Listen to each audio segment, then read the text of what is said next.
Глава 13. Толчок земли. «Давай-ка прогуляемся в сторону Оахаки», — предложил Дон Хуан. «Там где-то у дороги нас должен ожидать Хинаро». Его предложение застало меня врасплох.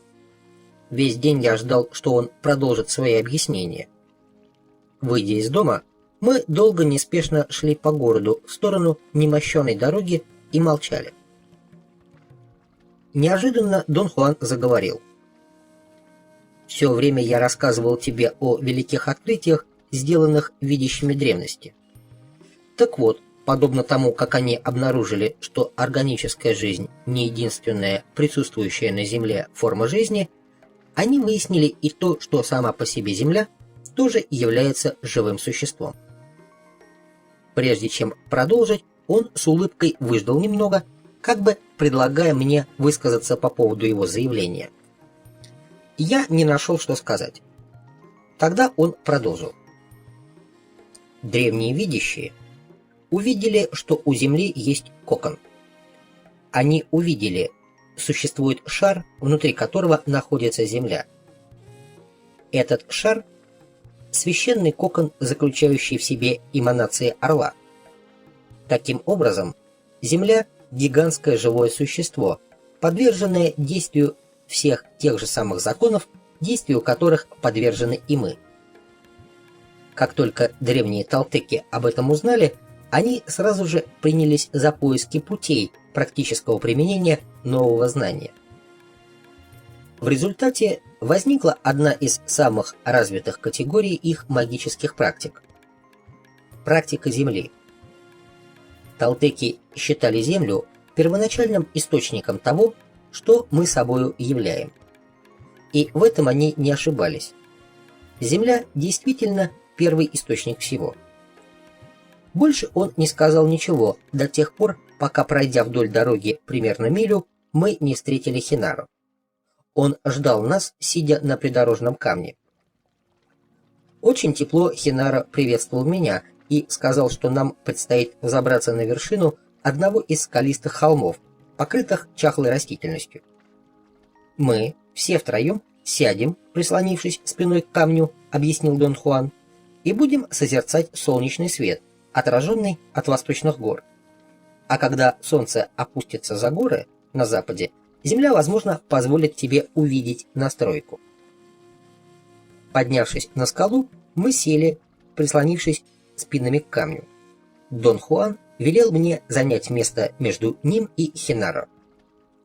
Я спросил у Дона Хуана, что он собирается делать.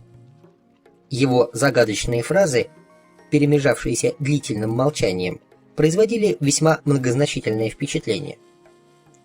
Я чувствовал себя весьма и весьма не в своей тарелке. Дон Хуан не ответил. Он продолжал, словно я не произнес ни слова. Тот факт, что восприятие – суть настройка, был открыт древними видящими. Очень досадно, что их заблуждения опять не дали им возможности понять, что они совершили. Он указал на горный хребет к востоку от городка. На этих горах достаточно блеска, чтобы подтолкнуть твою точку сборки. Магический ключ, который открывает дверь Земли – это внутренняя тишина и любая сверкающая вещь. Что я должен делать? «Просто отсеки внутренний диалог», — ответил Дон Хуан. Меня охватили чувства тревоги и сомнения, смогу ли я сделать это, но потом я просто расслабился. Я осмотрелся. Мы находились достаточно высоко. Вся длинная узкая долина лежала перед нами как на ладони. Солнце еще освещало косыми лучами подножие гор на востоке, по другую сторону долины. Выветренные склоны казались охренно-оранжевыми, а голубоватые пики вдали приобрели пурпурный оттенок. «Ты ведь отдаешь себе отчет в том, что уже делал это прежде?» — шепотом спросил у меня Дон Хуан. Я ответил, что не отдаю себе отчета ни в чем. «Мы уже сидели здесь не один раз», — настаивал он, — «но это не важно. В счет идет только этот раз. Сегодня Хинара поможет тебе найти ключ, которым отпирается все. Пока что ты не сможешь им воспользоваться, но ты будешь знать, что он такой и где его искать. За то, чтобы это узнать, видящие платят непомерную цену, и сам ты все эти годы выплачивал свой долг. Он объяснил, что ключом ко всему называет непосредственное знание того, что Земля – живое существо, и, будучи таковым, способна дать воину мощный толчок. Этот толчок – суть импульс, исходящий из осознания самой Земли в тот момент, когда эманации внутри кокона воина настраиваются на соответствующие им эманации внутри кокона Земли. Поскольку и Земля, и человек являются живыми существами, их эманации совпадают. Вернее, у Земли есть все эманации, присутствующие в человеке, и все эманации, присутствующие во всех живых существах, как органических, так и неорганических. В момент, когда происходит взаимная настройка эманаций живого существа и Земли, существо воспринимает свой мир. При этом настройка используется в ограниченной мере. Воин может использовать настройку как для того, чтобы воспринимать подобно всем другим существам, либо для того, чтобы получить толчок, позволяющий ему проникнуть в невообразимые миры. «Я долго ждал от тебя вопроса, одного единственного имеющего значение вопроса, который ты, в принципе, можешь сейчас задать», продолжал Дон Хуан.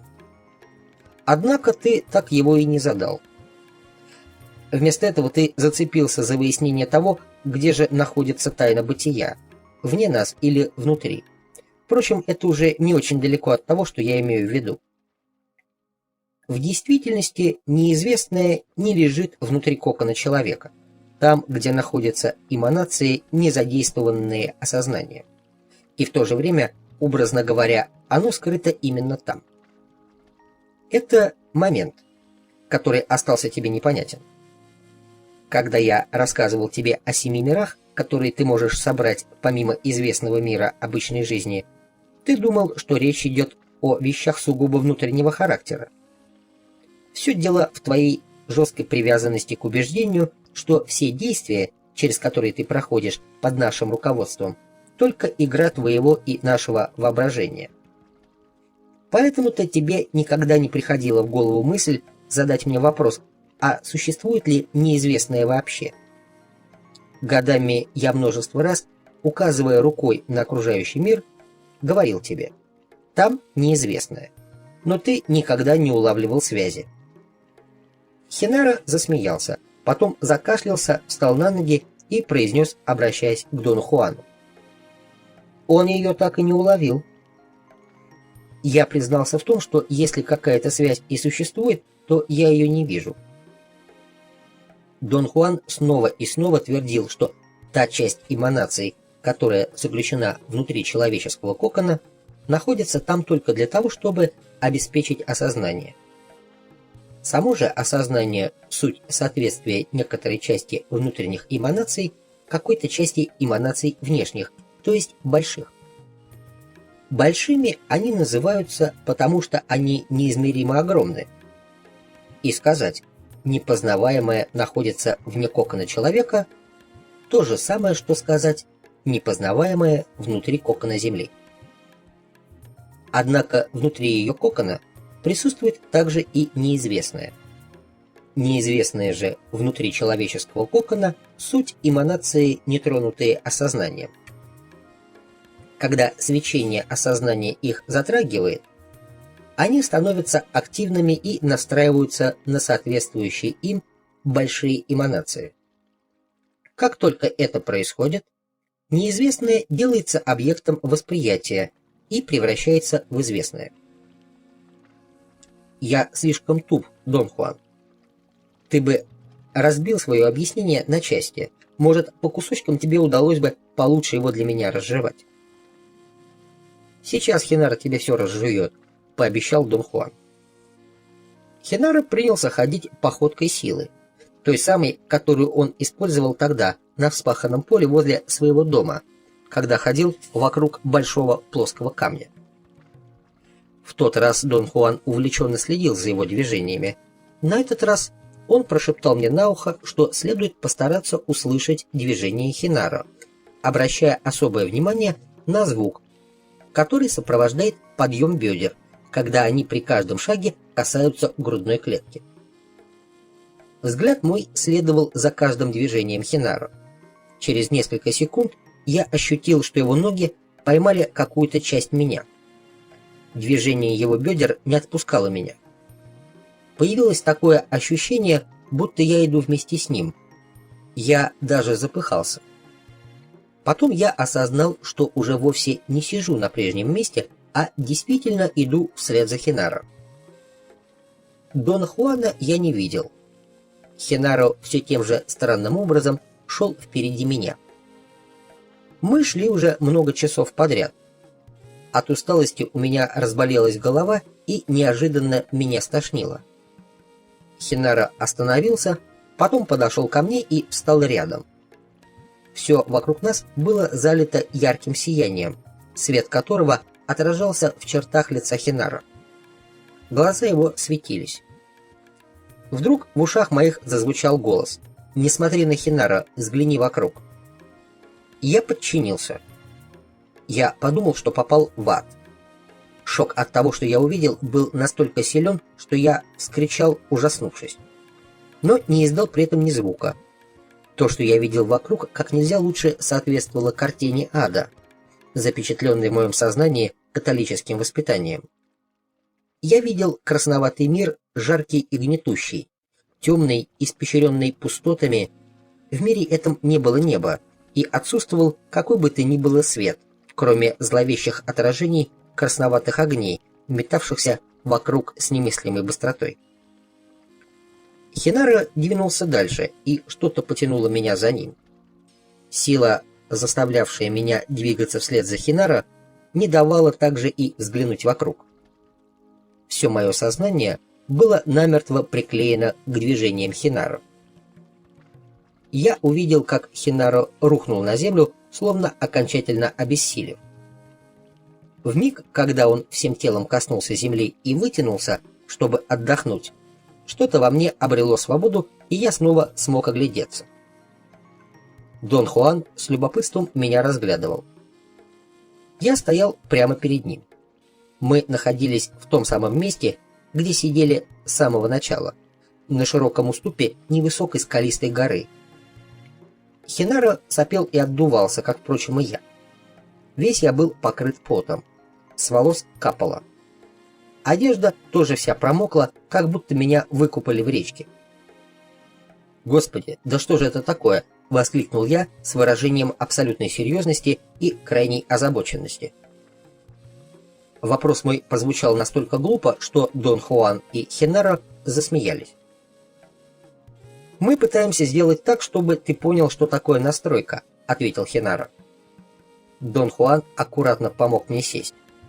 Сам он опустился на землю рядом со мной и спросил: «Ты помнишь, что происходило?» Я ответил, что помню. Он потребовал, чтобы я в точности описал все, что видел. Требование это шло вразрез с тем, что он говорил раньше, а именно с тем, что значение имеет только смещение точки сборки, но никак не содержание тех или иных конкретных видений. Дон Хуан объяснил, что Хинаро уже не единожды пытался помочь мне подобным же образом, но в прошлые разы я не мог вспомнить ничего вообще. Сегодня Хинаро еще раз попытался увести мою точку сборки и заставить ее собрать мир в другой большой полосе эманаций. Последовала долгая пауза.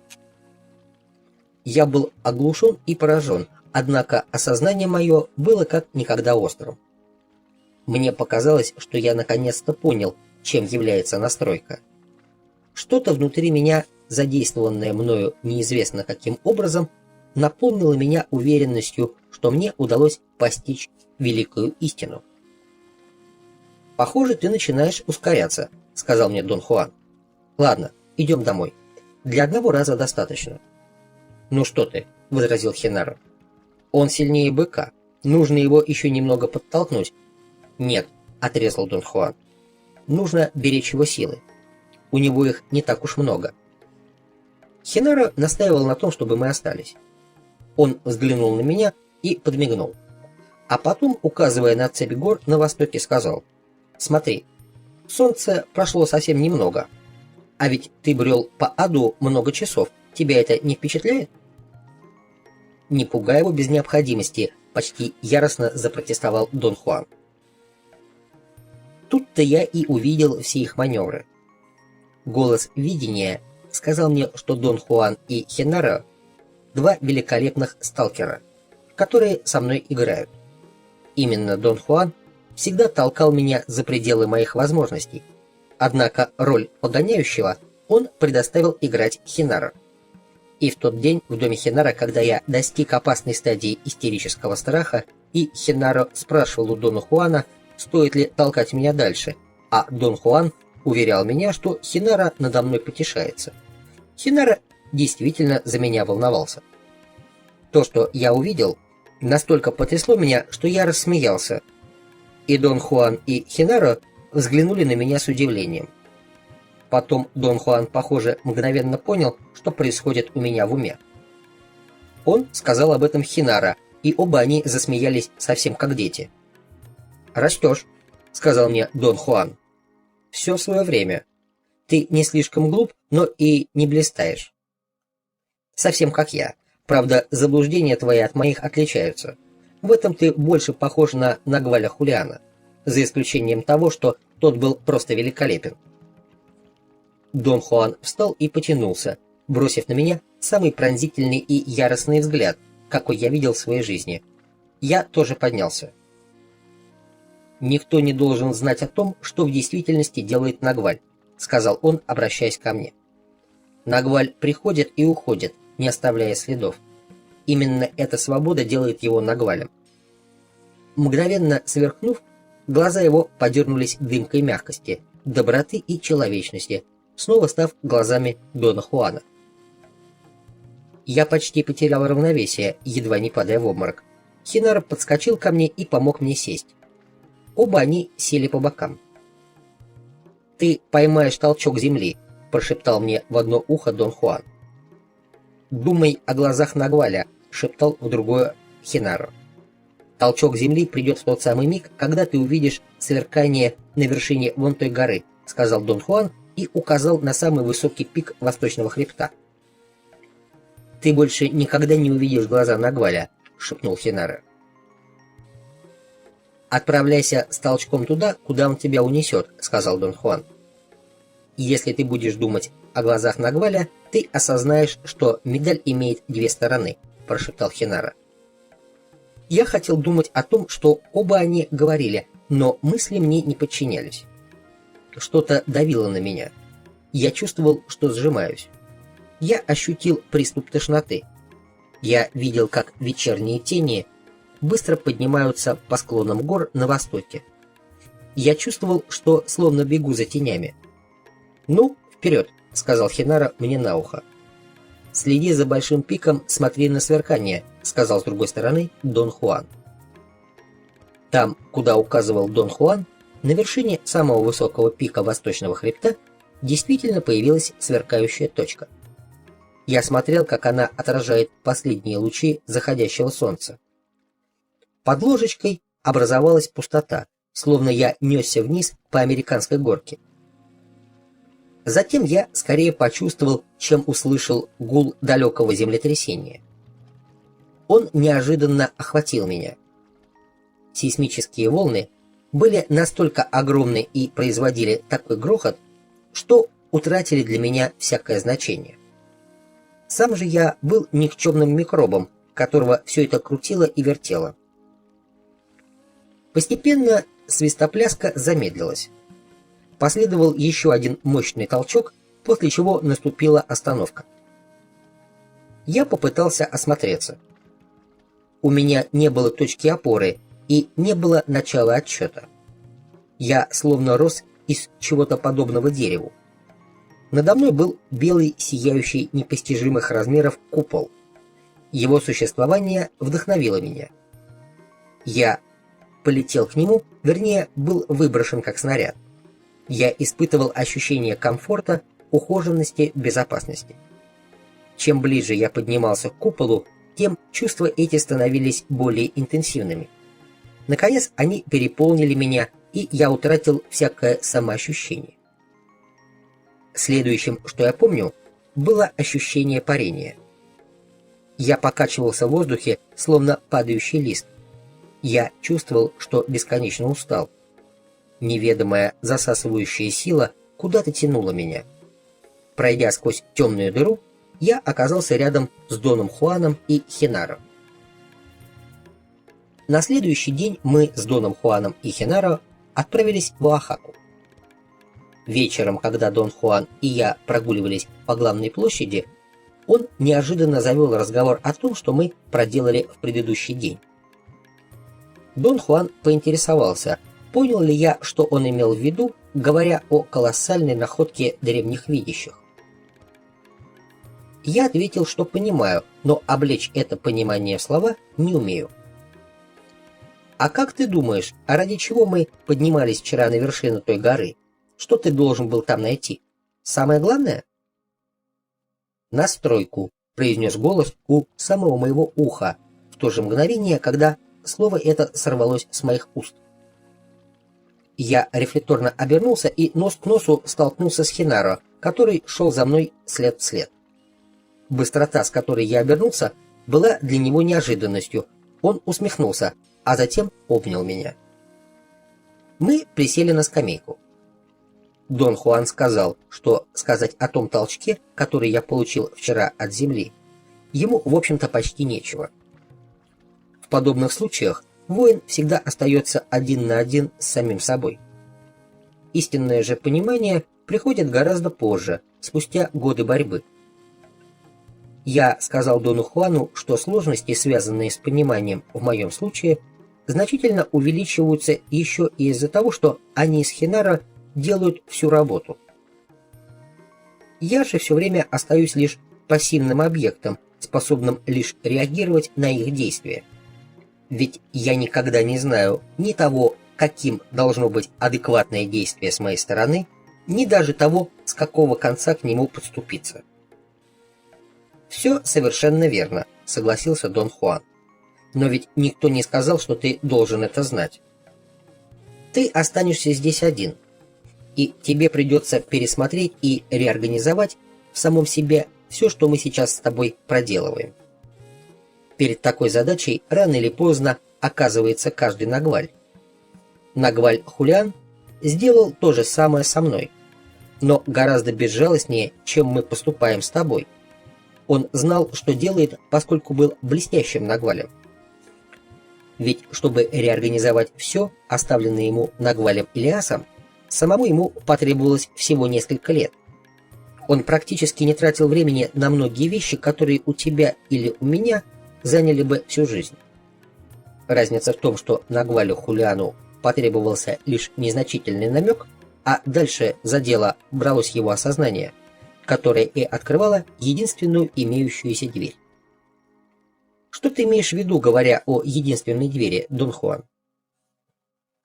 Я имею в виду, что стоит точке сборки преодолеть некий критический порог, и результат оказывается одним и тем же для любого человека. Приемы, ее сдвигающие, могут быть бесконечно разнообразными, но результат всегда один и тот же. Точка сборки собирает другие миры с помощью толчка Земли. А толчок Земли одинаков для всех? Совершенно верно. Проблема обычного человека – внутренний диалог. Толчок Земли может быть использован только по достижении состояния абсолютного внутреннего безмолвия. Это бесспорная истина, и ты в ней удостоверишься непременно, когда однажды самостоятельно попытаешься воспользоваться толчком Земли. «Но я бы не советовал тебе пытаться», — искренне сказал Хенаро. «На то, чтобы стать безупречным воином, уходят годы. Сейчас ты не готов к тому, чтобы выдержать толчок Земли. Тебе необходимо сильно измениться к лучшему. Скорость этого толчка растворит в тебе все, чем ты являешься, — сказал Дон Хуан. «Под ее воздействием мы превращаемся в ничто. Вчера на вершине мы с Хинара поддерживали тебя. Мы служили как бы якорями. Иначе ты бы не вернулся. Ты уподобился бы тем людям, которые намеренно ушли в неизвестное, воспользовавшись толчком земли. Они и по сей день рыщут где-то там, в этой непостижимой бесконечности». Я хотел, чтобы Дон Хуан подробнее остановился на этом, но он отказался, резко сменив тему. «Есть одно, чего ты пока что не понял относительно Земли как живого существа», — сказал он. «И Хинара, этот ужасный Хинара, намерен подгонять тебя до тех пор, пока ты не поймешь». Оба они рассмеялись. Хинара игриво ткнул меня, подмигнул и произнес: «Я воистину ужасен». «Хинара надсмотрщик», — продолжал Дон Хуан, — «ужасный, злобный и безжалостный. Ему наплевать на твои страхи, и погоняет он тебя безо всякой пощады. Если бы не я...» Он с идеальной точностью изобразил доброго, заботливого джентльмена. Он даже вздохнул, потупив взгляд. А затем они оба разразились громоподобным хохотом. Когда они утихомирились, Дон Хуан сказал, что Хинара хотел бы показать мне то, чего я еще не понял. Именно высшее осознание Земли позволяет нам переходить в параллельные большие полосы эманаций. «Мы живые существа», — объяснил он, — «и мы воспринимаем. А воспринимаем мы потому, что некоторые эманации внутри наших человеческих коконов настраиваются на соответствующие им внешние эманации. Таким образом, настройка — потайной ход, а толчок Земли — ключ от его двери. Хинара хочет показать тебе момент настройки. Смотри на него».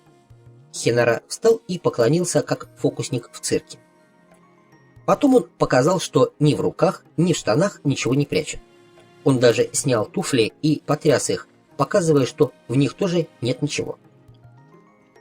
Дон Хуан самозабвенно хохотал. Хинара поднял и опустил руки. Это движение мгновенно остановило меня. Я ощутил, что мы все втроем вдруг встали и пошли с площади, причем они шли по обе стороны от меня. Продолжая идти, я обнаружил, что утратил периферийное зрение. Я не различал ни домов, ни улиц.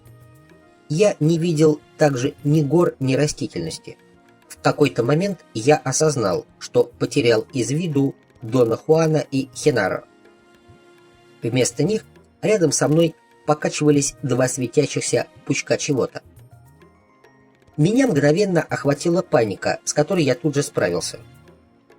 Появилось хорошо знакомое, но в то же время весьма необычное ощущение, что я есть я, и в то же время я не есть я.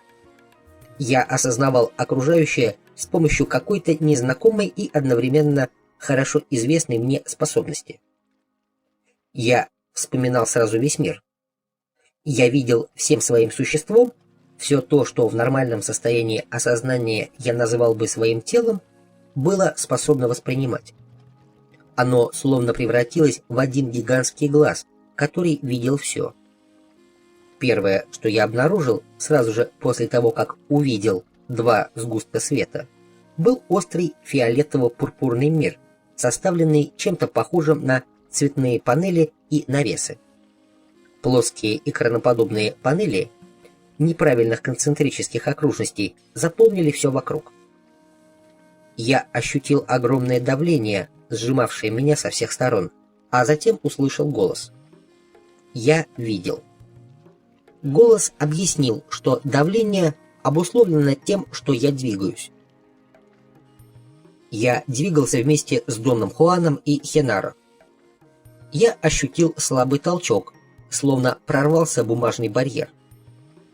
Я оказался в светящемся мире. Свет исходил отовсюду, но не слепил. Это было похоже на то, как светит солнце, готовое вот-вот пробиться сквозь толщу полупрозрачных облаков. Я смотрел вниз на источник света. Было очень красиво. Земли не было, только белые пушистые облака и свет.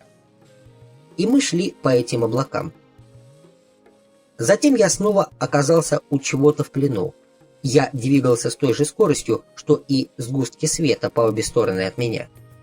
Постепенно они утратили светимость, потом помутнели и, наконец, превратились в Дона Хуана и Хенара. Мы шли по пустынной боковой улочке, прочь от главной площади. Потом мы вернулись на площадь. Только что Хенара помог тебе настроить твои эманации на соответствие большим эманациям, принадлежащим другой полосе, объяснил мне Дон Хуан. Настройка должна быть действием очень мягким и незаметным. Никаких полетов, никакого шума и суеты. Он сказал, что уравновешенность, необходимая для того, чтобы точка сборки смогла собрать другие миры, не может быть достигнута экспромтом. Прежде чем воину удастся безнаказанно сломать барьер восприятия, его уравновешенность должна созреть и сделаться самостоятельной силой. Мы подходили к площади. Хенара по-прежнему молчал. Он словно погрузился в размышления. Перед тем, как мы вышли на центральную площадь, Дон Хуан сказал, что Хенара хотел показать мне еще одну вещь. Точка сборки — это все, и мир, который она собирает, настолько реален, что не оставляет места ни для чего, кроме реальности. Хенара заставит свою точку сборки собрать новый мир исключительно ради тебя, продолжал Дон Хуан. И ты поймешь, что как только он начнет воспринимать другой мир, сила его восприятия не оставит места ни для чего другого. Хенаро пошел впереди нас. Дон Хуан велел мне, следя за Хенаро, вращать глазами в направлении против часовой стрелки, чтобы не втянуться вслед за ним. Я подчинился. Хенаро шел в футах в 5-6 перед нами. Вдруг его форма начала растворяться, и в считанные мгновения он исчез. Мне пришли на память виденные когда-то научно-фантастические фильмы, и я подумал, не отдаем ли мы себе подсознательный отчет в своих возможностях. В настоящий момент Хенаро отделен от нас силой восприятия, спокойно проговорил Дон Хуан. Когда точка сборки собирает какой-либо мир, этот мир завершен. Это и есть то чудо, на которое натолкнулись в свое время древние видящие. Но они так и не поняли, что это такое. Осознание Земли дает нам толчок, позволяющий осуществить настройку на соответствие эманациям других больших полос. И сила новой настройки заставляет этот мир растаять. Каждый раз, когда древние видящие достигали новой настройки, они думали, что погружаются в глубины или воспаряют в небесную высь. Они так и не узнали, что мир исчезает как дым, развеянный дуновением ветра, когда новая полная настройка заставляет нас воспринимать другой завершенный мир.